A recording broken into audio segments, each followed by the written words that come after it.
Iran spent 40 years building a military network designed to survive the United States. Underground missile factories, naval mine stockpiles hidden across the Persian Gulf, proxy armies armed through covert weapons pipelines stretching from Tehran to Lebanon, Yemen, Syria, and Gaza. Entire command systems built around one idea. If war ever came, Iran would outlast American pressure. Then Operation Epic Fury began, and in just 38 days, that entire strategy started collapsing. Not according to political pundits, not according to anonymous leaks. According to the sworn testimony of the commander who actually ran the operation. On May 14, 2026, CENTCOM Commander Admiral Brad Cooper told the United States Senate that American forces had destroyed or severely degraded roughly 90% of Iran's defense industrial base. 90%. The factories, the production lines, the naval infrastructure, the missile support systems, the drone manufacturing capability, the command networks coordinating it all. And honestly, the scale of what happened still hasn't fully sunk in for most people watching this conflict from the outside. Because Operation Epic Fury was not just another bombing campaign. It was the largest demonstration of integrated American military power the Middle East had seen in generations. For 30 months before the operation, Iran's proxy network launched more than 350 attacks against American personnel, diplomats, allies, and military infrastructure across the Middle East. 350. The Houthis attacked shipping lanes and naval traffic. Hezbollah expanded rocket and missile operations near Israel. Hamas intensified regional destabilization efforts. And behind all of it, Iran maintained the logistics pipelines making those operations possible. That was the real strength of Iran's strategy. Not direct conventional superiority. Iran understood it could not defeat the United States in a traditional military confrontation. So instead, it built a regional pressure network designed to slowly exhaust American interests through proxies, asymmetric warfare, missile threats, and economic disruption. For years, that strategy worked. Then the United States decided to dismantle the system itself. And when Operation Epic Fury began, the pressure arrived fast. Carrier strike groups surged into operational positions across the Gulf. Destroyers expanded missile defense coverage. Reconnaissance aircraft intensified surveillance operations. Submarines moved silently into launch corridors beneath the Persian Gulf. And on American carrier decks, combat operations accelerated around the clock. Pilots sprinted toward waiting aircraft beneath red combat lighting. F-18s launched into darkness. F-35 patrols expanded across operational corridors. AWACS aircraft coordinated massive surveillance coverage overhead. Refueling aircraft established airborne support chains, allowing combat patrols to remain active continuously for hours at a time. That's what modern American military power actually looks like once large-scale operations begin. Not isolated strikes, relentless operational pressure. And slowly, Iran's ability to coordinate resistance started breaking apart. The first targets were not random. American strikes focused heavily on command and control infrastructure, weapons production facilities, radar systems, launch coordination sites, naval assets, and underground logistics networks. Because modern warfare is not simply about destroying equipment. It's about collapsing the systems, allowing that equipment to function together. And according to CENTCOM assessments, that collapse happened faster than many analysts expected. Admiral Cooper testified that roughly 90% of Iran's defense industrial capability had been destroyed or severely degraded during the campaign. That includes missile production, drone manufacturing, naval support infrastructure, weapons factories, military logistics systems, and perhaps most critically, the ability to rebuild quickly afterward. Then came the naval campaign. And honestly, this may have been one of the most strategically important parts of the entire operation. For years, Iran relied heavily on naval mines positioned near the Strait of Hormuz, one of the most important shipping choke points on Earth.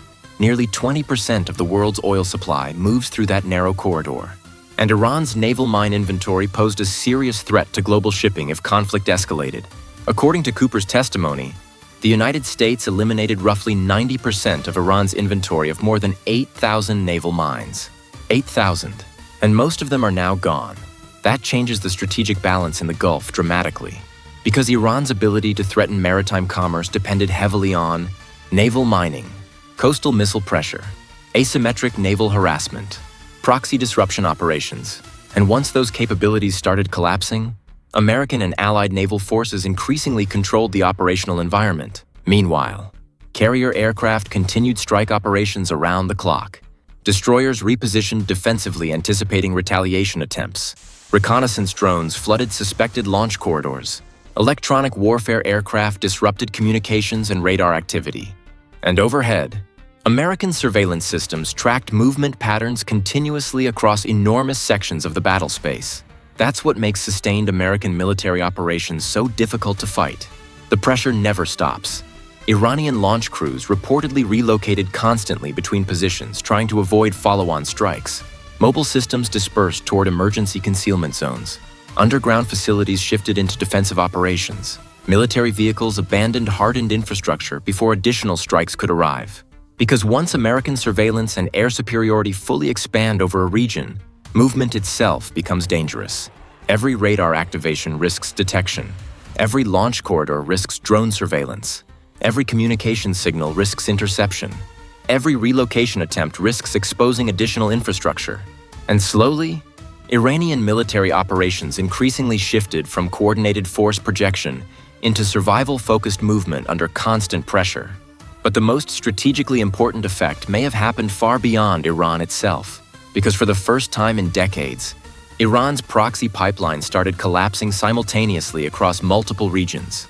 According to Cooper's testimony, Hamas, Hezbollah, and the Houthis were all effectively cut off from Iranian weapons support and resupply networks. All three. At the same time, think about how significant that actually is. Iran spent 40 years building those networks. Weapons smuggling routes, underground transfer systems, financial support structures, missile pipelines, drone transfers, training operations, regional logistics corridors. That entire strategy depended on Iran maintaining an active industrial base capable of continuously supplying those organizations. And once American strikes crippled that industrial infrastructure, the entire network started losing operational momentum simultaneously. That's why Operation Epic Fury mattered far beyond physical destruction alone. That does not mean Iran disappeared as a threat overnight. No serious military commander would claim that.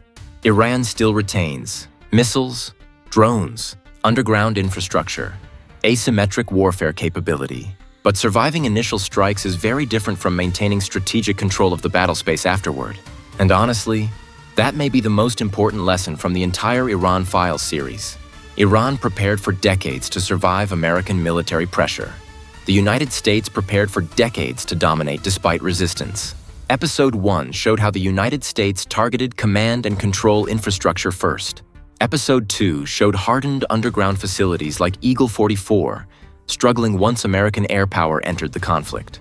Episode 3 showed how quickly Iran's air operations became constrained beneath expanding American air superiority. Episode 4 revealed the advanced weapon systems, hypersonics, radar-killing missiles, electronic warfare, cruise missile saturation, designed specifically for this type of high-end conflict. And Episode 5 showed the final strategic outcome. Not just strikes, not just explosions, systematic operational collapse under sustained American military pressure. That's what modern integrated American warfare actually looks like. Persistent surveillance, relentless operational tempo, air dominance, naval dominance, electronic warfare, global logistics, carrier integration, strike coordination, pressure that never stops. And somewhere tonight, inside military planning rooms in Beijing, Moscow, Tehran, and capitals around the world, analysts are still studying the same terrifying reality Operation Epic Fury demonstrated to America's adversaries. Even decades of underground infrastructure, missile stockpiles, proxy armies, naval mines, hardened facilities, and dispersed military networks struggled once the full scale of modern American military power entered the battlefield. Thank you for checking out our channel. Feel free to like and subscribe for more awesome content.